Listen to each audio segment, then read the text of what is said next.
తాకట్లో ఉన్న మీ బంగారాన్ని విడిపించి ఆ రోజు ఆన్లైన్ రేటుకి కొంటాం. Sharma gold company. సింధు జలాలను ఆపిన ప్రధాని మోదీ పాకిస్తాన్కు మరణ శిక్ష విధించినట్టేనా?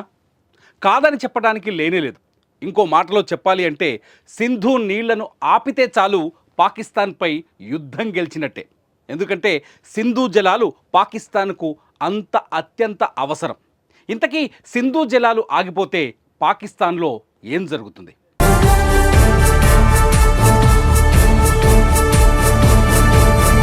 సింధు నది పాకిస్తాన్కి జీవనాడి వంటిది. ఎలాంటి ఆటంకం లేకుండా సింధు నదిలో నీరు పారితేనే పాకిస్తాన్ పచ్చగా ఉంటుంది.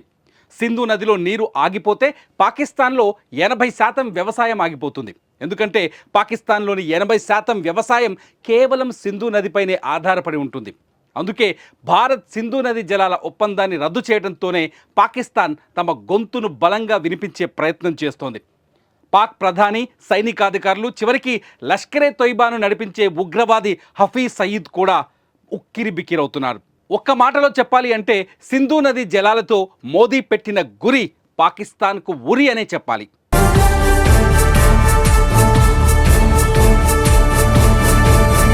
పాకిస్తాన్ ఆర్థిక వ్యవస్థలో వ్యవసాయం చాలా ముఖ్యమైన అంశం. జీడిపిలో 19% వాటా వ్యవసాయానిదే. శ్రామిక శక్తిలో 42.3% వాటా కలిగి ఉంటుంది. గోధుమ, వరి, చెరుకు, పత్తి పాకిస్తాన్లో ప్రధాన పంటలు.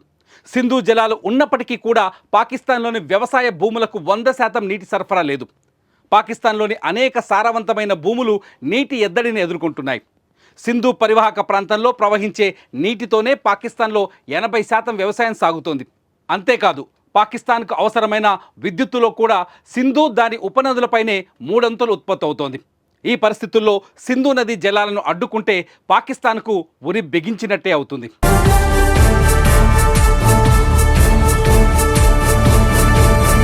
పంతొమ్మిది 1960లో ప్రపంచ బ్యాంకు నేతృత్వంలో కుదిరిన సింధు జలాల ఒప్పందం ప్రకారం సింధు పరివాహక ప్రాంతానికి తూర్పున ఉన్న సట్లెజ్, రావి, బియాస్ నదుల నీటిని భారత్ వాడుకోవాలి.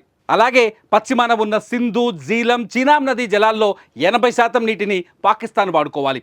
ఇప్పటికీ ఈ నదీ జలాల వినియోగంపై భారత్, పాకిస్తాన్ల మధ్య విభేదాలున్నాయి. భారత్ చేపట్టిన కొన్ని హైడల్ పవర్ ప్రాజెక్టులపై పాకిస్తాన్ తీవ్రమైన అభ్యంతరాలు వ్యక్తం చేస్తోంది. సో ఇప్పుడు గనక ఈ నదీ జలాలను పూర్తిగా భారత్ నిలుపుదల చేస్తే పాకిస్తాన్ పూర్తిగా ఆర్థిక ఇబ్బందుల్లోకి వెళ్తుంది. తీవ్రమైన పరిస్థితులను ఎదుర్కోవాల్సి వస్తుంది. అందుకే మోదీ గురి పాకిస్తాన్కు ఉరిగా మారిందని చెప్పాలి.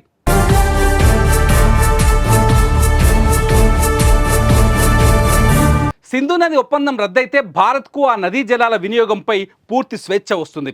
ఒప్పందం అమల్లో ఉన్నంతకాలం సింధు నదిపై భారత భూభాగంలో ఎలాంటి ప్రాజెక్టులు చేపట్టాలన్నా పాకిస్తాన్కు సమాచారం ఇవ్వాల్సిన అవసరం ఉండేది. ఇప్పటికే భారత్ చేపట్టిన హైడల్ పవర్ ప్రాజెక్టుపై పాకిస్తాన్ అభ్యంతరాలను వ్యక్తం చేస్తూ వచ్చింది. ఇప్పుడు ఈ ఒప్పందం రద్దయితే భారత్ ఇండస్ వాటర్ సోర్స్ పైన ఎలాంటి ప్రాజెక్టులనైనా నిర్మించుకునే వీలుంది.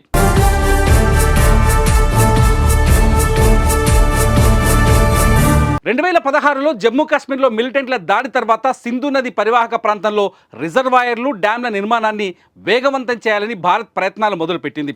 కొన్ని ప్రాంతాల్లో ఆనకట్టల నిర్మాణం కూడా కొనసాగింది. అయితే భారత్ నుంచి పాకిస్తాన్ వైపు ప్రవహించే నదుల నీటిని పూర్తిగా నిలువరించే సామర్థ్యం ఈ ప్రాజెక్టులకు ఇప్పుడు లేదని కొందరు నిపుణులు చెబుతున్నారు. కానీ వచ్చే ఎండాకాలంలో నీటి లభ్యత తక్కువగా ఉన్నప్పుడు సింధు జలాలను ఆపే అవకాశాలు మెండుగా ఉన్నాయని కూడా చెబుతున్నారు.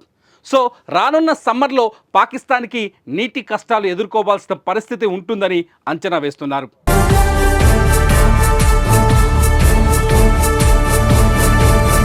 పాకిస్తాన్ ఆర్థిక భవిష్యత్తు సింధు నదితో ముడిపడి ఉంది. అంతేకాదు పాకిస్తాన్ వ్యవసాయ ఉత్పత్తుల్లో కూడా 90% సింధు నది ఒప్పందంతో ముడిపడి ఉన్నాయి.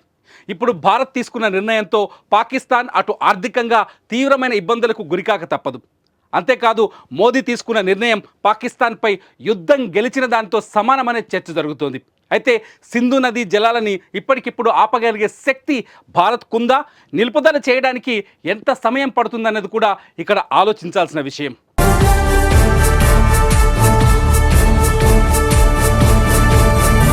ఏది ఏమైనా సింధు నది జలాల ఒప్పందం రద్దు భారత్, పాక్ల మధ్య ఉద్రిక్తతలకు కారణం అవ్వచ్చన్న చర్చ మాత్రం ప్రపంచ వేదికపైకి వెళ్ళిపోయింది.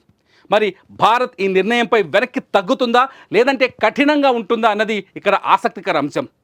భారత్ నిర్ణయం ఎలా ఉంటే బాగుంటుందో మీరు కూడా ఈ వీడియో కింద కామెంట్ చేయండి.